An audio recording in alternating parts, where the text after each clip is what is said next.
नमस्कार दोस्तों, आशा करता हूं कि आप सब लोग बेहतर होंगे। स्वागत है एक बार फिर से आप सभी का एससीएस एकेडमी में। दोस्तों, इस क्लास में डिस्कस करते हैं हम एमपीपीएससी प्रीलिम्स इकाई 5 में दिए गए सिलेबस को। यहां आपको मध्य प्रदेश और भारत की संवैधानिक व्यवस्था से संबंधित टॉपिक दिखाई पड़ते हैं। हमारी इस पर लगातार ये लेक्चर श्रृंखला चल रही है और हमने इस लेक्चर श्रृंखला के माध्यम से भारत की संवैधानिक व्यवस्था से संबंधित इंपॉर्टेंट टॉपिक्स कंप्लीट कर लिए हैं। वर्तमान में हम मध्य प्रदेश की संवैधानिक व्यवस्था से संबंधित टॉपिक्स को देख रहे हैं और मध्य प्रदेश की संवैधानिक व्यवस्था के एक अति महत्वपूर्ण टॉपिक को हम लोगों ने पिछले लेक्चर में कंप्लीट भी किया है।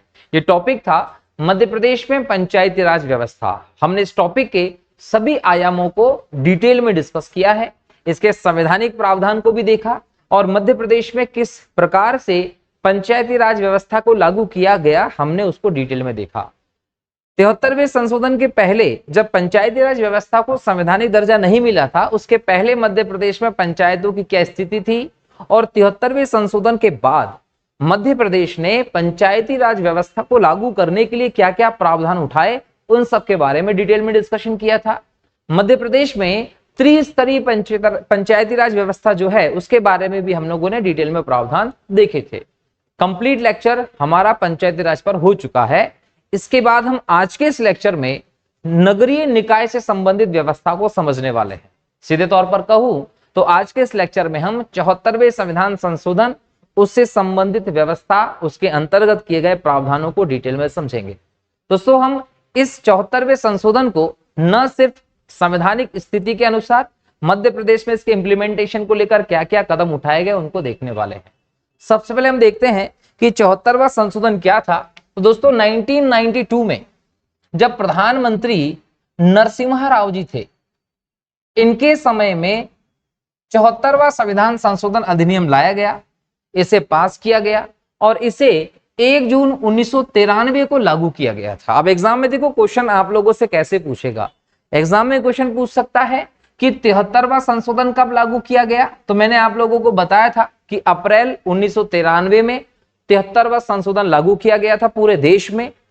ऐसे ही क्वेश्चन पूछेगा कि 74वां संशोधन कब लागू किया गया था, तो 1 जून 1993 को पूरे देश में 74वां संशोधन लागू किया गया और इसके माध्यम से देश भर में नगरीय स्तर पर स्थानीय निकाय जो है उनकी व्यवस्था की गई। हम लोगों को ये देखने की जरूरत है कि 74वें संशोधन का क्या प्रभाव रहा, इसके क्या प्रावधान थे। तो इसके तहत भारत के संविधान में भाग 9 का जोड़ा गया। जब हमने 73वां संशोधन देखा था तो हमने क्या देखा कि इसके तहत भारत में नया भाग जोड़ा गया था, भाग 9। अनुसूची जोड़ी थी 11वीं और विषय सौंपे थे 29। ये 73वें संशोधन के तहत पंचायतों को दी गई व्यवस्था थी। 74वें संशोधन अधिनियम के तहत भारतीय संविधान में नया भाग 9A 9 क जोड़ा गया था दोस्तों, और 12वीं अनुसूची भी जोड़ी गई थी नगरीय निकाय की व्यवस्था को लेकर। अगर हम अनुसूची की बात करते हैं तो भारतीय संविधान में प्रारंभ में जो संविधान 1950 26 जनवरी को लागू हुआ था, उस संविधान में हम लोगों को दोस्तों 8 अनुसूची की व्यवस्था देखने को मिलती है।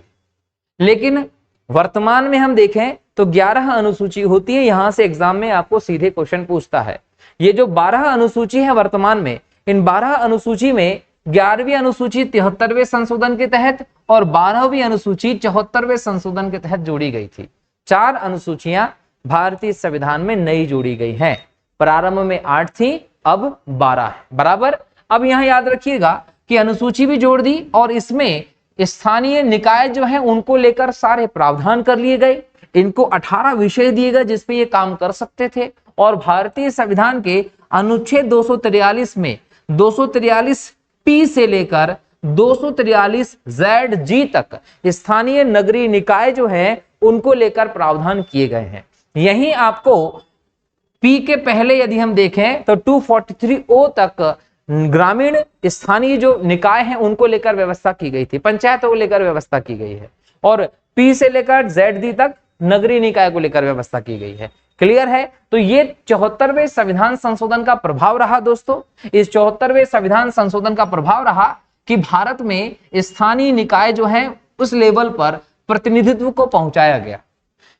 ये 73वें और 74वें संविधान संशोधन का प्रभाव ही हम लोगों को देखने को मिलता है कि हमारे देश में एक संवैधानिक व्यवस्था का जो विकेंद्रीकरण है, शासन व्यवस्था का जो विकेंद्रीकरण है वो दिखाई पड़ेगा।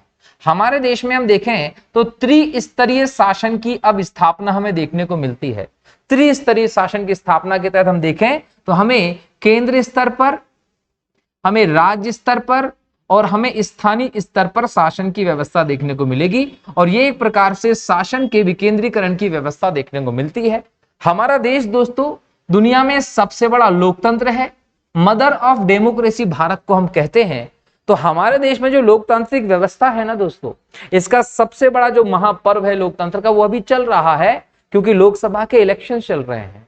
तो ये लोकतंत्र इस बात से भी और ज्यादा मजबूत होता है कि एक विकेंद्रीकृत डिसेंट्रलाइज्ड सिस्टम हमारे यहाँ पर है। हर एक स्तर पर हम लोगों को शासन की व्यवस्था की गई है और इसके माध्यम से जो भारतीय संविधान के आदर्श में राजनीतिक, सामाजिक और आर्थिक न्याय की व्यवस्था है उसको स्थापित करने का प्रयास किया जा रहा है। देश के हर अंतिम पंक्ति के अंतिम व्यक्ति को शासन में भागीदारी सुनिश्चित की गई है 73वें 74वें संविधान संशोधन के माध्यम से। ये एक क्रांतिकारी व्यवस्था हमारे देश में लोकतांत्रिक पद्धति को साकार करने के लिए की गई है और संवैधानिक दर्जा जो है वो स्थानीय निकायों को दिया गया है। क्लियर है? अब हम लोग स्पेशली मध्य प्रदेश के संदर्भ में देखेंगे। जब हम मध्य प्रदेश में दोस्तों स्थानीय निकायों की बात करते हैं तो इसके दो आधार जनरली देखे जाते हैं। दो आधार कैसे कि एक तो ये कि 74वां संशोधन आया और 74वें संशोधन के माध्यम से नगरीय जो निकाय हैं उनको संवैधानिक दर्जा दिया। तो क्या मध्य प्रदेश में तब से ये व्यवस्था आई है? तो नहीं, मध्य प्रदेश में संवैधानिक दर्जा मिलने से पहले भी नगरीय निकायों का विकास देखने को मिला है। सरकार ने इसके लिए प्रयास किए हैं और संवैधानिक दर्जा मिलने के बाद मध्य प्रदेश पहला राज्य बना था जिसने इस क्षेत्र में काम किया था। तो हम ये सबसे पहले समझते हैं कि मध्य प्रदेश में 74वें संशोधन के पहले क्या व्यवस्था देखने को मिलती है। जब हम मध्य प्रदेश की इस व्यवस्था को देखते हैं दोस्तों तो यहाँ कई सारे प्रयास किए गए। अच्छा, ये संवैधानिक दर्जा मिलने के पहले की बात है। इस लेक्चर के आखिरी में मैं कुछ विशेष बिंदु आप लोगों को बताऊंगा। ये जो विशेष बिंदु होंगे ना, इसमें हम उन तथ्यों को भी देखेंगे कि न सिर्फ संवैधानिक दर्जा मिलने के पहले बल्कि आजादी के पहले भी मध्य प्रदेश में स्थानीय निकाय के लिए प्रयास किए गए हैं। अंग्रेजी काल में भी स्थापनाएं हुई थी, उनको भी देखेंगे क्योंकि वहां से भी सीधे एग्जाम में क्वेश्चन पूछे जा सकते हैं। अब देखिए कि संवैधानिक दर्जा मिलने के पहले सबसे पहला कदम उठाया था 1956 में। 1956 क्यों कहा? क्योंकि 1 नवंबर को 1956 में मध्य प्रदेश राज्य का पुनर्गठन हुआ था। मध्य प्रदेश राज्य का पुनर्गठन हुआ। पंडित रविशंकर शुक्ल जो थे उनको मुख्यमंत्री बना दिया गया मध्य प्रदेश का पहला, और मध्य प्रदेश में प्रारंभ में 43 जिलों का गठन किया गया। यहां 1956 में पहली बार नगर पालिका अधिनियम लागू किया गया और इसके बाद मध्य प्रदेश में नगर निगम का गठन किया गया था। दोस्तों, ये प्रारंभिक स्तर पर नगर निगम का गठन किया गया था। इसके बाद 1957 में एक समिति बनाई गई। इस समिति को बनाने के पीछे उद्देश्य क्या था? उद्देश्य था कि जो नगर निगम गठित किए गए हैं उनको और मजबूत किया जाए, उनको स्ट्रांग किया जाए, उनकी स्थिति को सुदृढ़ किया जाए ताकि प्रदेश के ज्यादा से ज्यादा लोगों का प्रतिनिधित्व सुनिश्चित हो सके शासन व्यवस्था में। और इसलिए यह समिति बनाई। इस समिति ने 1958 में अपनी रिपोर्ट दी। इसने अपनी रिपोर्ट दी। उस रिपोर्ट पर मध्य प्रदेश सरकार ने डिस्कस किया, चर्चा किया और उसके बाद 1961 में मध्य प्रदेश नगर पालिका अधिनियम पारित कर दिया गया। ये मध्य प्रदेश नगर पालिका अधिनियम पारित करके मध्य प्रदेश में नगर पालिका सिस्टम को भी लेकर आ गए। दोस्तों, तो यहां से हमें व्यवस्थित तौर पर प्रयास देखने को मिल रहे हैं कि मध्य प्रदेश में स्थानीय निकायों को नगर लेवल पर जब संवैधानिक दर्जे के बाद के प्रयासों, पहले के प्रयासों की बात करें तो काफी सारी चीजें थी। तो 1961 तक लगातार प्रयास किए गए। इसके बाद व्यवस्थाएं सुदृढ़ चल रही थी। उसके बाद हम देखें 74वां संशोधन आता है। 74वें संशोधन के तहत नगरीय निकायों को संवैधानिक दर्जा दे दिया जाता है। भारतीय संविधान में भाग 9 क जोड़ दिया जाता है। 11वीं अनुसूची जोड़ दी जाती है। 18 विषय स्थानीय निकायों को दे दिए जाते हैं। मध्य प्रदेश सरकार 1994 में मध्य प्रदेश नगर पालिका अधिनियम लेकर आती है और ऐसा करके मध्य प्रदेश देश का पहला राज्य बना जिसने नगरीय निकायों को संवैधानिक दर्जा देने के बाद प्रथम प्रयास किए, प्रावधान किए। तो मध्य प्रदेश 73वें संविधान संशोधन को लागू करने वाला भी देश का पहला राज्य बना और 74वें संशोधन को लागू करने वाला भी देश का पहला राज्य बना। 1994 में मध्य प्रदेश नगर पालिका अधिनियम के माध्यम से 3 स्तर की नगरीय निकाय की व्यवस्था मध्य प्रदेश में की गई। 73वें संशोधन के तहत त्रिस्तरीय पंचायत की व्यवस्था भी की गई थी। वैसे ही 74वें संशोधन के तहत त्रिस्तरीय नगरीय निकाय की व्यवस्था की गई, जिसमें नगर निगम सबसे बड़े लेवल पर, महानगर के स्तर पर नगर निगम की व्यवस्था की गई। मध्य प्रदेश में 16 नगर निगम है और ये जो 16 नगर निगम है इसमें 2 अभी प्रस्तावित है, 18 हो जाएंगे, लेकिन अभी 16 ही है। नगर पालिका की बात करें तो 99 है। इसके बाद नगर पंचायत या नगर परिषद की बात करें तो 298 है। दोस्तों ये जो डेटा है ना, ये सरकारी डेटा है। हम लोगों ने ये डेटा जो है वो आर्थिक सर्वेक्षण जो रहा उसमें जो डेटा दिया गया उसके आधार पर हम लोगों ने इसको यूज किया है, तो ये ऑथेंटिक है, याद रख लीजिएगा। तो मध्य प्रदेश में नगर निगम सबसे बड़े लेवल पर, उसके नीचे नगर पालिकाएं, उसके नीचे नगर परिषद जैसी व्यवस्थाएं की। ये 3 स्तर का नगरीय निकाय सिस्टम हमारे मध्य प्रदेश में इंप्लीमेंटेड है। क्लियर। और इसमें महिलाओं को 33% आरक्षण है। ST SC OBC को उनकी जनसंख्या के अनुपात में आरक्षण देने की व्यवस्था की गई है। इसके संदर्भ में यहां जो 243वां अनुच्छेद है भारतीय संविधान का, उसमें हम लोगों को पर्याप्त प्रावधान देखने को मिलते हैं।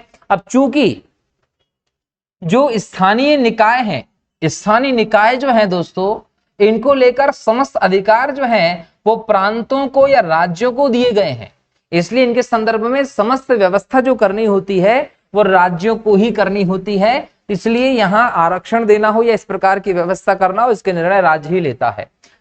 अब हम यहां देखें कि कौन कौन से आर्टिकल्स हैं जो नगरीय निकायों को लेकर प्रावधान करते हैं। तो देखिए आर्टिकल 243P ये परिभाषाएं बताता है, ठीक है। इसके बाद 243Q कहता है नगर पालिका का गठन, 243R कहता है नगर पालिका की संरचना, 243S कहता है वार्ड समिति का गठन और इनकी संरचनाएं, 243T कहता है नगर पालिकाओं में आरक्षण, और आरक्षण के तहत हम देख रहे हैं कि 33% महिलाओं को आरक्षण दिया गया है और SC को, ST को, OBC को भी आरक्षण इनकी जनसंख्या के अनुपात में देने की व्यवस्था है। 243U में अवधि की बात की गई है। जनरली अगर हम नगर पालिकाओं की या स्थानीय शासन की अवधि की बात करें तो ये 5 साल के लिए होती है। 5 साल के पहले भी इनको विघटित किया जा सकता है। नया जो इलेक्शंस होता है वो बकाया अवधि के लिए होता है, लेकिन जो बकाया अवधि के लिए इलेक्शन हो रहा है, अगर 6 महीने ही बाकी हैं तो फिर 6 महीने ही अगर बाकी है अवधि खत्म होने में, तो फिर पूरी 5 वर्ष की अवधि के लिए चुना जा सकता है। यहां सदस्यों की निर्भरताओं के बारे में 243B में बात की गई है।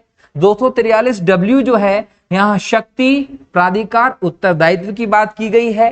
243X कर लगाने की शक्ति ये देती है स्थानीय नगरीय निकायों को। 243Y वित्त आयोग के बारे में बात करते हैं और इसका वित्त आयोग हम डिस्कस कर चुके हैं पहले ही, जब हम लोगों ने 73वें संशोधन के तहत व्यवस्था की थी। 243Z लेखा संपरीक्षा की बात करता है कि किस प्रकार से स्थानीय नगरीय निकाय इन्वेस्टमेंट करते हैं, खर्चा करते हैं, किसी भी प्रकार का व्यय करते हैं तो उसका हिसाब किताब कैसे रखा जाएगा, उसको लेकर यहां पर व्यवस्थाएं की गई हैं। इसके बाद हम देखें तो 243ZA इसके निर्वाचन की बात करता है और हम इसके निर्वाचन आयोग को पिछले लेक्चर में देख चुके हैं, ठीक है। 243ZB संघ राज्य क्षेत्रों पर लागू होता है, ये व्यवस्था की गई है। ZC कतिपय क्षेत्र में ये लागू नहीं होंगे, इस प्रकार के प्रबंध हैं। 243ZD जिला योजना आयोग समिति की बात करता है। ZE महानगर योजना के लिए समिति की बात करता है। ZF विद्यमान विधि व नगर पालिका का बना रहना ये प्रावधान करता है। और ZG जो है ये निर्वाचन संबंधी मामलों में न्यायालय के हस्तक्षेप को वर्जित करता है। तो ये 74वें संशोधन के बाद हम लोगों को आर्टिकल्स देखने को मिलते हैं और फिर हमें व्यवस्था देखने को मिलती है नगर पंचायत। नगर पंचायत जो होती है इसको नगर परिषद हम लोग जनरली जानते हैं, इसको नगर परिषद के तौर पर आप जानते, याद रखिएगा। अब ये कहां पर संक्रमणशील क्षेत्रों में इसकी स्थापना की जाती है। देखिए यहां हम देखें तो 20,000 से 50,000 जनसंख्या दी गई है। अब ऐसा ही स्तर हम लोग पंचायत व्यवस्था में भी देखते हैं, जिला पंचायत के आसपास हम जाते हैं, लेकिन यहां पर हम लोगों ने 20 से 50,000 यहां देख रहे हैं, लेकिन यहां लिखा संक्रमणशील, मतलब जो गांव से विकसित होते जा रहे हैं, बड़े नगरों की ओर अग्रसर हो रहे हैं, ऐसे नगर परिषद क्षेत्र को ही आप ये व्यवस्था करते हैं। सदस्य संख्या जो होती है वो 15 से 40 होती है। जो सदस्य होते हैं उनको पार्षद कहा जाता है। सदस्य को क्या कहते हैं? पार्षद कहते हैं। यहाँ 15 से 40 सदस्य ऐसे होते हैं जो चुनकर आते हैं, ठीक है, इनका चुनाव होता है। इनका चुनाव कौन करेगा दोस्तों? तो यहाँ पर जनता जो होती है वो प्रत्यक्ष रूप से इनका चुनाव करती है, ये याद रखिएगा। क्लियर? राज्य के निर्वाचन आयोग के द्वारा इनका इलेक्शन करवाया जाता है। चुनाए सदस्यों के अलावा राज्य सरकार 2 विशेषज्ञ सदस्यों को इसमें मनोनीत भी करती है। ये याद रख लीजिएगा, एग्जाम में क्वेश्चन पूछता है कि नगर परिषद स्तर पर नगर पंचायतों में राज्य सरकार कितने सदस्यों का मनोनयन करती है? तो 2 सदस्यों को, जो विशेषज्ञ होते हैं। पदेन सदस्य के तौर पर नगर परिषद में स्थानीय विधायक होता है। नगर परिषद जिस विधानसभा क्षेत्र में आती है वहां का जो विधायक होगा वो इसका पदेन सदस्य होता है, ये याद रख लीजिएगा। सदस्य जो चुनाव होता है, इन सदस्यों का चुनाव प्रत्यक्ष तौर पर होता है, मैंने कह चुका हूं आप लोगों को। अध्यक्ष का चुनाव प्रत्यक्ष तौर पर होगा, लेकिन जो उपाध्यक्ष होता है वो अप्रत्यक्ष तौर पर चुना जाता है, ये ध्यान रखिएगा। और कार्यकाल इसका होता है 5 साल का।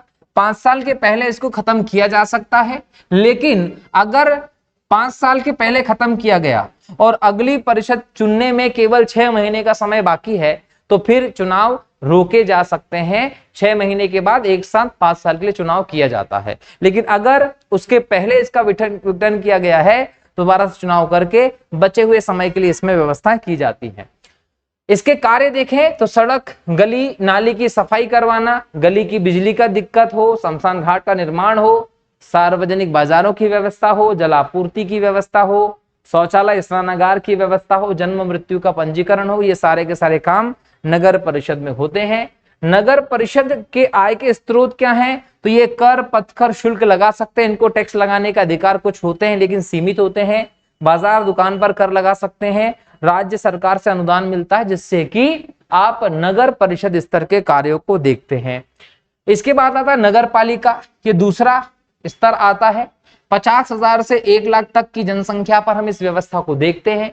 सदस्य संख्या इसमें 15 से 40 तक हो सकती है। राज्य सरकार इसमें 4 विशेषज्ञ सदस्यों को नियुक्त करती है। स्थानीय स्तर पर जो सांसद है, जो विधायक है, वो यहाँ पदेन सदस्य के तौर पर होता है। चुनाव जो होता है वो प्रत्यक्ष तौर पर जनता करती है क्योंकि इनके सदस्यों को पार्षद कहा जाता है। क्लियर हो गया? कार्यकाल इसका भी 5 साल तक होता है और जैसे नगर परिषद को विघटित कर सकते हैं वैसा सेम सिस्टम इसके लिए होता है। यहाँ मुख्य नगर पालिका अधिकारी CMO, प्रमुख कार्यपालन अधिकारी के तौर पर हमें दिखाई पड़ता है, ये ध्यान रखिएगा। तो ये नगर पालिका की व्यवस्था हम लोगों को देखने को मिली जो कुछ बड़े नगरों में हमें देखने को मिलती है दोस्तों, बराबर। इसके बाद हम बात करें तो इसकी विशेष बिंदु देखिए कि नगर पालिका एक परिषद के भांति काम करती है। मतलब नगर पालिका को आपको एक परिषद दिखाई पड़ेगी। ये परिषद जो होती है इसको 1 माह में 1 बैठक करना जरूरी होता है, ये ध्यान रखिएगा। इसकी अध्यक्षता कौन करता है? तो नगर पालिका का जो अध्यक्ष होगा वो इसकी अध्यक्षता करता है। यहाँ पर आपको अलग अलग समिति दिखाई नहीं पड़ती है, इसको आप MIC के तौर पर देखते हैं, है ना, म्युनिसिपैलिटी की कमिटीज। यहाँ जो सदस्य होते हैं उनको MIC कहते हैं और ये जो सदस्य होते हैं उनके अंतर्गत अलग अलग क्या होती है? समितियां होती है। जैसे जल समिति हो गई, क्रीड़ा समिति हो गई, उसके अलग अलग अध्यक्ष बना दिए जाते हैं। इन समितियों में निर्वाचित सदस्यों को कहीं ना कहीं बोल सकते हैं कि सदस्य के तौर पर शामिल करते हैं। कुछ अलग समितियां जैसे सफाई के लिए, जैसे स्वास्थ्य के लिए, जैसे इंजीनियरिंग के लिए, जैसे शिक्षा के लिए अलग अलग समिति बनाकर ये अपने कामों को बांटकर कार्य को बेहतर तरीके से करते हैं। इसके बाद सर्वोच्च लेवल हमें मिलता है नगर निगम का। नगर निगम ऐसे महानगरों में स्थापित की जाती है जिनकी जनसंख्या 5 लाख से ज्यादा होती है। यहां आपको 40 से 70 सदस्य देखने को मिलेंगे जिनको हम पार्षद कहते हैं। ये जो पार्षद हैं, इसके अलावा हम देखें तो यहाँ का मुखिया जो होता है वो महापौर या मेयर कहलाता है। अब यहाँ पार्षद और महापौर का चुनाव हम देखें तो हमें प्रत्यक्ष तौर पर दिखाई पड़ता है, लेकिन ये सरकार के अधीन है। सरकार चाहे तो महापौर का चुनाव अप्रत्यक्ष भी कर सकती है। अप्रत्यक्ष तौर पर अगर हम चुनाव की बात करते हैं तो यहाँ पर जो पार्षद होते हैं ये चुन जाते हैं किसके द्वारा? जनता के द्वारा। ये नगर निगम के सदस्य होते हैं। अब ये पार्षद क्या करते हैं? अपने बीच से एक व्यक्ति को चुन लेते हैं, किसके तौर पर? मुखिया के तौर पर, महापौर के तौर पर। यह सिस्टम कुछ जगहों पर चलता है। लेकिन हमारे यहाँ पर हम देखें इंदौर में, मध्य प्रदेश में, तो महापौर जो होता है वो प्रत्यक्ष तौर पर जनता के द्वारा चुना जाता है। जैसे इंदौर में पुष्यमित्र भार्गव जी महापौर हैं, उसके पहले मालिनी जी थे, इनका डायरेक्ट वोटिंग हुआ है, आपने वोटिंग की जगह पर जाकर मतदान करके इनको चुना है दोस्तों, ध्यान रखिएगा। वैसे अध्यक्ष की जब हम बात करते हैं तो अध्यक्ष कौन होता है? नगर निगम जो होती है ना, नगर निगम जो होती है, इसका जैसे कि संसद होती है, जैसे कि विधानसभा होती है, उसी प्रकार से एक नगर निगम का भी हम लोगों को सभा हॉल दिखता है। तो नगर निगम का जो सभा है, कार्यालय है, वहां पर हम देखते हैं कि पूरी नगर निगम की कार्यवाही का संचालन होता है। जिस प्रकार से आप संसद में एक तरफ देख रहे हैं विपक्ष के सांसद होते हैं, एक तरफ देखते हैं कि सरकार के सांसद होते हैं, और इनके बीच में चर्चा होती है, चर्चा के बाद वोटिंग होती है और कोई भी प्रस्ताव पास होता है। उसी प्रकार से नगर निगम में भी होता है। नगर निगम जो है वहां पर भी क्या होगा, इस प्रकार से चीजें होती हैं। एक तरफ जो पार्टी का महापौर है, सत्ता है नगर निगम में, वो होते हैं, और एक तरफ विपक्ष वाले जो होते हैं वो पार्षद होते हैं। यहाँ पर भी चर्चा के बाद प्रस्ताव पास होकर सारी कार्यवाही की जाती है। तो यहाँ इस कार्रवाई का संचालन करने के लिए एक अध्यक्ष बनाया जाता है। जैसे लोकसभा का अध्यक्ष होता है, जैसे विधानसभा का अध्यक्ष होता है, वैसे नगर निगम की कार्यवाही का संचालन करने के लिए भी स्पीकर या अध्यक्ष होता है। ये अध्यक्ष जो होता है, स्पीकर, वो अप्रत्यक्ष तौर पर पार्षद आपस में ही चुन लेते हैं। जैसे लोकसभा के स्पीकर को लोकसभा के सांसद चुनते हैं, जैसे विधानसभा के स्पीकर को विधानसभा में बैठे विधायक चुनते हैं, वैसे नगर निगम के स्पीकर को नगर निगम में बैठे पार्षद जो होते हैं वो चुनते हैं।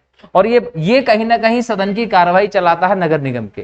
क्लियर? इसके अलावा इसका एक उपाध्यक्ष भी होता है जो भी पार्षदों के द्वारा ही चुना जाता है।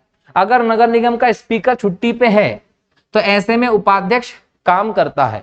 यहाँ पर इसका कार्यकाल भी देखिए नगर निगम का, वो 5 साल के लिए होता है, और 5 साल के पहले भी इसका विघटन किया जा सकता है दोस्तों, ये ध्यान रखिएगा। लेकिन जब हम नगर निगम की बात करते हैं ना, तो यहाँ हम लोगों को जो महापौर होता है ना, वो सर्वोच्च दिखाई पड़ता है। जिस प्रकार से हम लोगों को केंद्र में प्रधानमंत्री की स्थिति देखने को मिलती है, जैसे राज्यों में मुख्यमंत्री की स्थिति देखने को मिलती है, वैसे ही स्थानीय स्तर पर, नगर निगम स्तर पर महापौर की स्थिति होती है। ये समझ लीजिए कि महापौर नगर निगम का मुख्यमंत्री या प्रधानमंत्री होता, बराबर है। चलिए, इसी प्रकार से हम लोग जब संरचना की बात करते हैं नगर निगम की, तो यहाँ पर हम लोगों को अलग अलग सदस्य तो मिल गए, लेकिन इसमें राज्य सरकार द्वारा 6 मनोनीत सदस्य भी होते हैं जो IAS रैंक के होते हैं दोस्तों। इसके अलावा क्षेत्रीय सांसद और विधायक जो होते हैं वो नगर निगम के पदेन सदस्य के तौर पर हमें दिखाई पड़ते हैं, ये ध्यान रखिए, बराबर। चलिए, इसके अलावा हम लोगों को देखने को मिलता है नगर निगम आयुक्त। नगर निगम आयुक्त जो है ना दोस्तों, ये IAS लेवल का व्यक्ति होता है। कोई IAS है, उसका जो नियुक्ति है वो इस तौर पर कर दी जाती है। ये नगर निगम का प्रशासनिक मुखिया होता है। तो एग्जाम में क्वेश्चन पूछेगा कि नगर निगम का प्रशासनिक मुखिया कौन होता है, तो नगर निगम आयुक्त होता है। शासन से मिलने वाले जो भी आदेश होते हैं, जो भी निर्णय होते हैं, उनको लागू करने की जवाबदेहिता जो होती है वो नगर निगम आयुक्त की होती है। ये कहीं ना कहीं इसके अधिकारों से सारे के सारे कामों को पूरा करवाता है, ये ध्यान रखिएगा दोस्तों, ठीक है। तो नगर निगम आयुक्त की बात की। इसके अलावा नगर निगम उप आयुक्त की व्यवस्था भी है। ये प्रशासनिक नियंत्रण का काम करता है और जोन व्यवस्था आयुक्त के अधीन ही होती है, ध्यान रखिएगा। कुछ राज्य में प्रशासनिक सेवा के लोग इसमें शामिल किए जाते हैं। इसके बाद आता है नगर निगम का बजट। जैसे दोस्तों देश का बजट हम लोग संसद में देखते हैं, राज्य का बजट हम विधानसभा में देखते हैं, उसी प्रकार से जो शहर है, महानगर है, उसका बजट हम नगर निगम में देखते हैं। तो नगर निगम में जो महापौर होता है, हेड महापौर, बजट लेकर आता है नगर निगम का। ये वार्षिक बजट होता है जो अलग से पेश किया जाता है।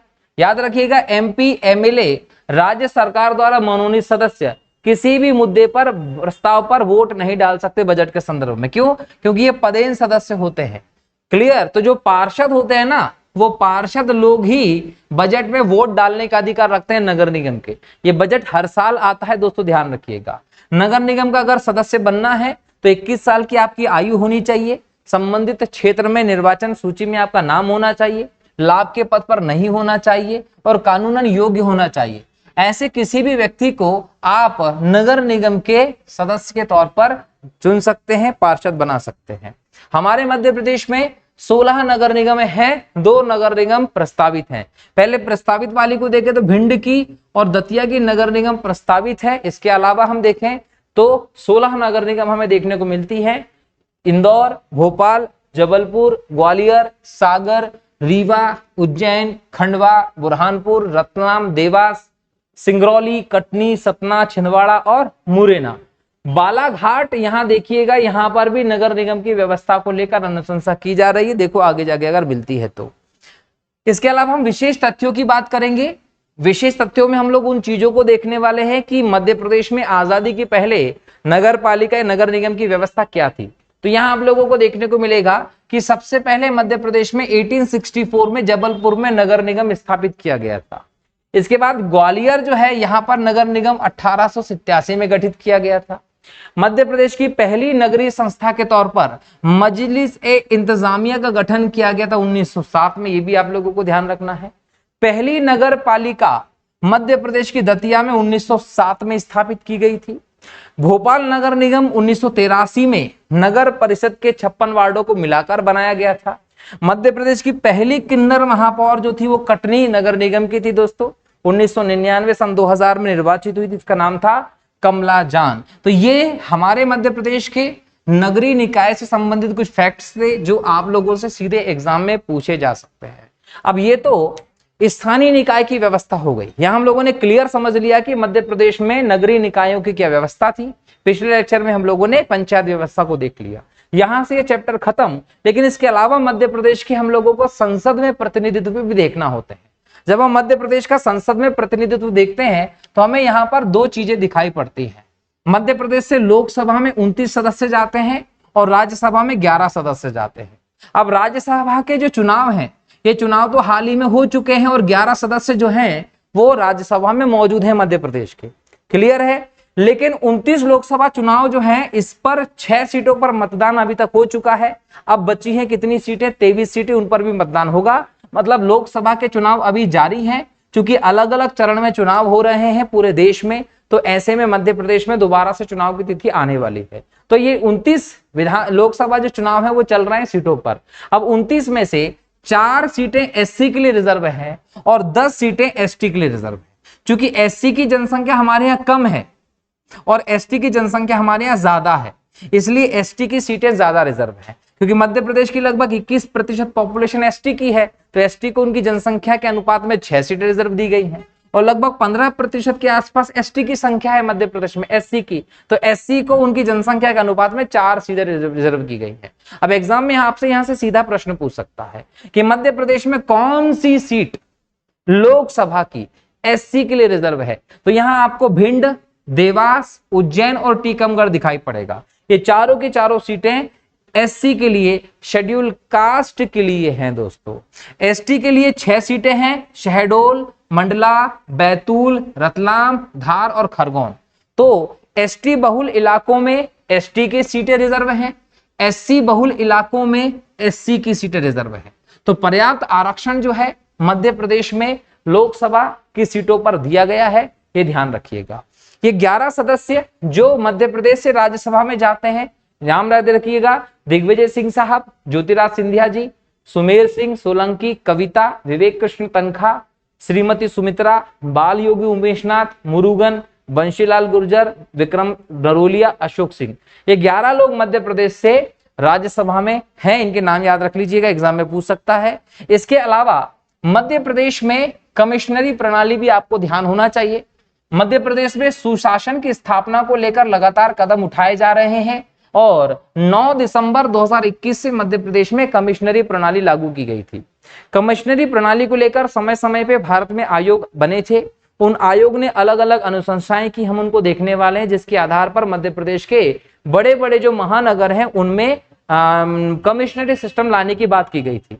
मध्य प्रदेश के तत्कालिक मुख्यमंत्री शिवराज सिंह चौहान साहब ने कोरोना के बाद मध्य प्रदेश में 9 दिसंबर 2021 को कमिश्नरी प्रणाली लागू करने की घोषणा की और भोपाल और इंदौर में कमिश्नरी प्रणाली लागू कर दी थी।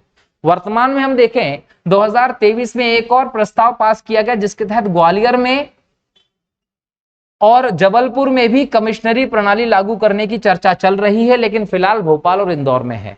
यहां पुलिस और कानून व्यवस्था की सारी शक्तियां जो होंगी वो आयुक्त या कमिश्नर में होंगी। ये कमिश्नरी प्रणाली के अंदर रूल होता है। क्लियर? अपने निर्णयों के लिए ये सीधे राज्य सरकार के प्रति उत्तरदायी होते हैं, ये ध्यान रखिएगा। कमिश्नरी सिस्टम के अंतर्गत कमिश्नर के अधिकार बढ़ जाते हैं। लाइसेंस जारी करना हो, इस संबंध में जो भी अधिकार होते हैं वो कमिश्नर के पास हो जाते हैं। शस्त्र का लाइसेंस हो, होटल या बार का लाइसेंस हो, सीधे तुरंत कमिश्नर दे सकता है। किसी भी भाग में मध्य प्रदेश के जो इस कमिश्नर के क्षेत्र में आता है, वहां किसी भी प्रकार का सांस्कृतिक कार्यक्रम होना हो, कोई कॉन्सर्ट होना हो, कोई विरोध प्रदर्शन होना हो, कोई धरना देना हो, इसकी अनुमति देना, इसकी अनुमति नहीं देना, वो सीधे पुलिस कमिश्नर के अंतर्गत होता है, क्योंकि पुलिस कमिश्नर राज्य की उस क्षेत्र की सुरक्षा व्यवस्था के लिए सबसे बड़ा अधिकारी के तौर पर देखा जाता है। इसके अलावा विशेष परिस्थितियों में ये रसूख का राष्ट्रीय सुरक्षा कानून जो है वो भी लगा सकते हैं। गैंगस्टर एक्ट लगाकर लोगों के ऊपर कार्यवाही भी कर सकते हैं। कमिश्नरी प्रणाली के अंतर्गत विशेष अधिकार मिल जाते हैं कमिश्नर को, ये ध्यान रखिएगा। हमारे यहाँ पर दोस्तों कमिश्नरी प्रणाली को लेकर समय समय पर आयोग बनाए गए और उन आयोग की अनुशंसाओं के आधार पर ही मध्य प्रदेश में कमिश्नरी प्रणाली जो होती है वो लागू की जाती है। सबसे पहले धर्मवीरा आयोग बनाया गया था 1977 में। ये 6वां पुलिस आयोग था राष्ट्रीय स्तर पर, जिसके अध्यक्ष राज्यपाल धर्मवीरा जी को बनाया गया था। इसका उद्देश्य था पुलिस तंत्र में सुधार करना, और इसके लिए इन्होंने कहा कि 5 लाख या उससे अधिक आबादी के जो महानगर होंगे वहां पर पुलिस कमिश्नर सिस्टम लगाना चाहिए। ठीक है। फिर बनाई पद्मनाभ भैया समिति, ये 2000 में बनाई। इसने कहा कि 3 लाख से अधिक जनसंख्या वाले क्षेत्र जो है महानगर, वहां पर कमिश्नरी प्रणाली होनी चाहिए। तीसरे आयोग बना 2005 में, ये केंद्रीय गृह मंत्रालय के द्वारा पुलिस तंत्र में सुधार करने के लिए आयोग बनाया गया था, और इसने कहा कि 10 लाख या उससे अधिक जनसंख्या वाले जो महानगर है वहां पर कमिश्नरी प्रणाली होना चाहिए। तो ये 3 आयोग आए जिसके तहत मध्य प्रदेश में कमिश्नरी प्रणाली लागू की गई, इंदौर और भोपाल में। ये दोनों ऐसे जिले हैं मध्य प्रदेश के जहां पर जनसंख्या आपको वर्तमान में 20-25 लाख से ज्यादा मिलती है। अब चूंकि ग्वालियर की और चूंकि जबलपुर की जनसंख्या भी ज्यादा है, तो वहां पर भी मध्य प्रदेश में कमिश्नरी प्रणाली लगाने की व्यवस्था चल रही है। मध्य प्रदेश में इंदौर के वर्तमान जो पुलिस कमिश्नर है वो राकेश गुप्ता हैं, और हरि नारायणाचारी मिश्र जो है वो भोपाल के पुलिस कमिश्नर है। ये भी आप लोग ध्यान रखिएगा, ये इंपॉर्टेंट फैक्ट्स रहे हैं हमारे मध्य प्रदेश में स्वशासन से रिलेटेड, सुशासन से रिलेटेड। क्लियर हो गया? तो इस प्रकार से आज के इस लेक्चर के माध्यम से मध्य प्रदेश लोक सेवा आयोग एमपीपीएससी प्री परीक्षा के सिलेबस के इकाई 5 में दिए गए सारे टॉपिक हम लोगों के कवर होते हैं, और ये पूरा के पूरा यूनिट के समस्त लेक्चर जो है वो हमारे इस यूट्यूब चैनल में यूनिट 5 करके प्लेलिस्ट में डले हुए हैं। ऐसे लोग जो पहली बार हमारे इस लेक्चर श्रृंखला से जुड़े हैं वो इस चैनल को सब्सक्राइब कर लीजिए और सारे के सारे लेक्चर्स देख लीजिए, आपका यूनिट 5 कंप्लीट हो जाएगा। और जो लोग देख चुके हैं वो बार बार इसे देखते रहिए, सुनते रहिए, नोट्स पढ़ते रहिए, ताकि जो 10 प्रश्न आपको यूनिट 5 से आने वाले हैं वो आपके छूटे ना। दोस्तों लगातार हम लोग इस पर चर्चा करके इसको खत्म कर दिए हैं। यूनिट 5 खत्म होता है, अब हम लोग अगले यूनिट की तैयारी करेंगे। अगले लेक्चर से हम लोग नए यूनिट को शुरू करने वाले हैं। क्लियर? तो बहुत बहुत शुक्रिया आप सभी का, मिलता हूं अगले लेक्चर में नई व्यवस्था को लेकर। तब तक के लिए बहुत बहुत धन्यवाद। जय हिंद, जय भारत, वंदे मातरम दोस्तों, जय श्री राम।